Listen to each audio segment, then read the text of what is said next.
Greetings, ladies and gentlemen, the future builders of Africa. I am Dr. Shadrach Upon, a student of cognitive neuroscience and a firm believer in brain capital. Today, I want to speak to you about the brain capital, Africa's next competitive advantage.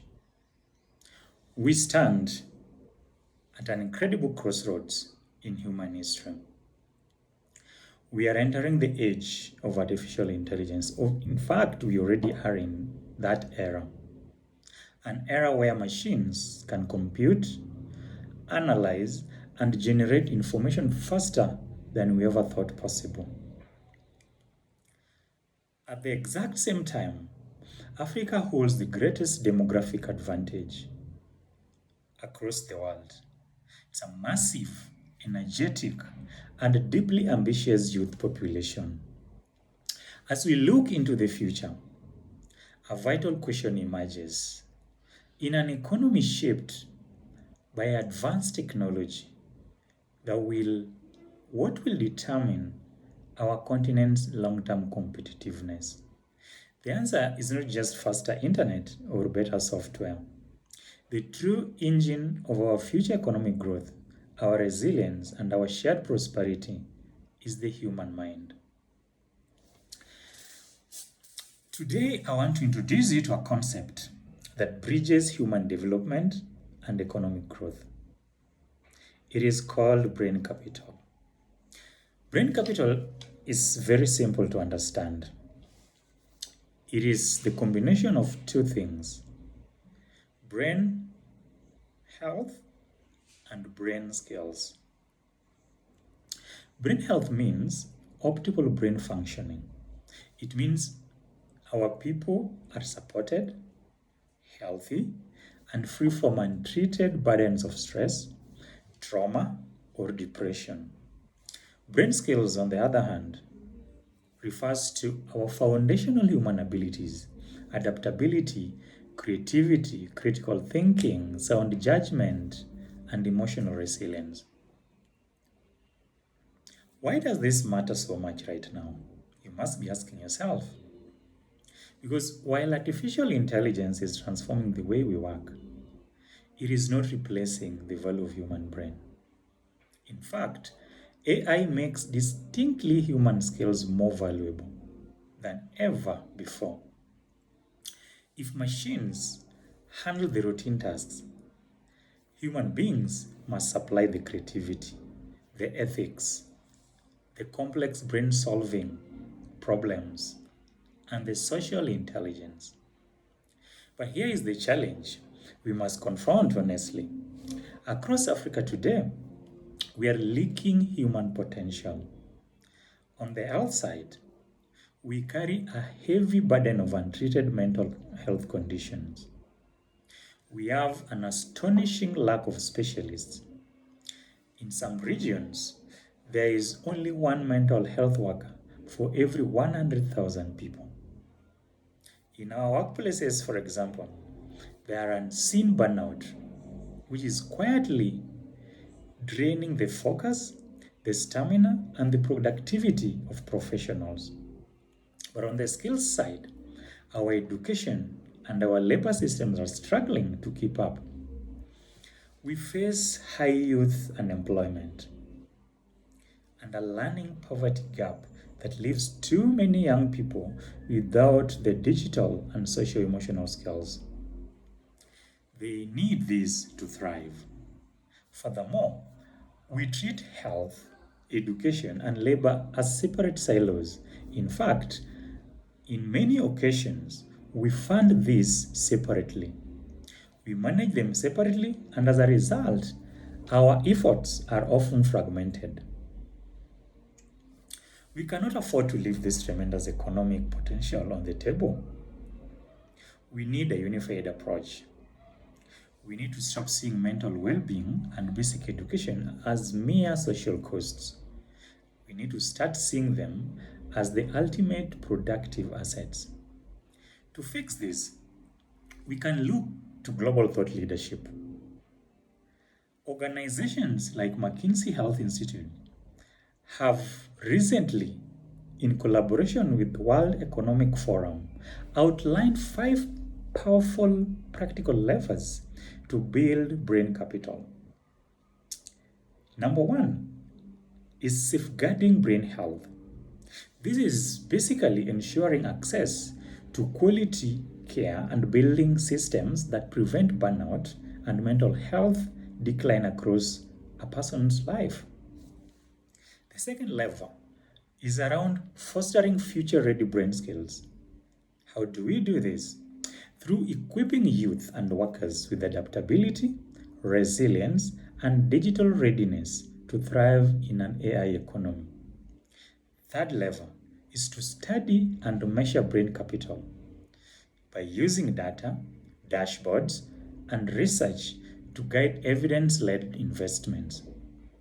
And number 4 is to invest more in brain capital solutions.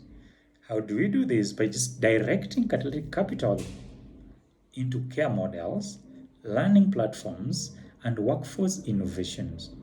And finally, mobilizing ecosystems and partnerships around brain capital. This can be done by bringing the public sector, private sector, investors, and communities together around a shared vision. So what does this mean for you as a person, as a stakeholder? How do we turn this vision into reality? Let's start with the government and public sector leaders. To the government and leaders, protecting brain capital is protecting your national GDP. Untreated brain health conditions often reduce labor participation and strain social resilience. We urge you to integrate mental health directly into primary care. Let us build policies that align our ministries of health, Ministry of Education, and Labor around a shared goal of human capability. When you invest in the brains of your citizens, you are securing the sovereignty and competitiveness of a session. But what can employers and institutional leaders do to complement this? The workplace and the classroom are the front line of brain economy. In fact, by 2030, nearly 60% of employees will need additional training to meet changing demands. We need to build AI readiness and human skills programs. But we also need you to safeguard your people, prevent burnout, build mental health architectures within your organizations. When your people are cognitively healthy and adaptable, your organizations become more innovative and much more profitable.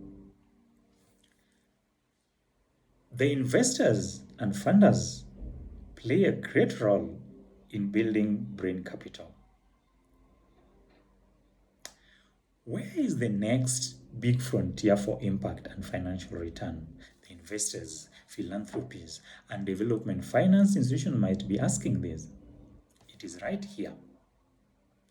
Global data tells us that scaling proven health interventions around brain capital could generate up to 6.2 trillion US dollars in cumulative GDP gains by 2050. Also, quality early childhood programs can yield annual returns of up to 13%. This is why we need your catalytic capital. We need you to finance scalable care models, learning technologies, workforce solutions, among others. Brain capital is an investable market, and it requires your vision to scale. The good news is that we are not starting from scratch. In fact, across the continent, there are already organizations doing this vital work.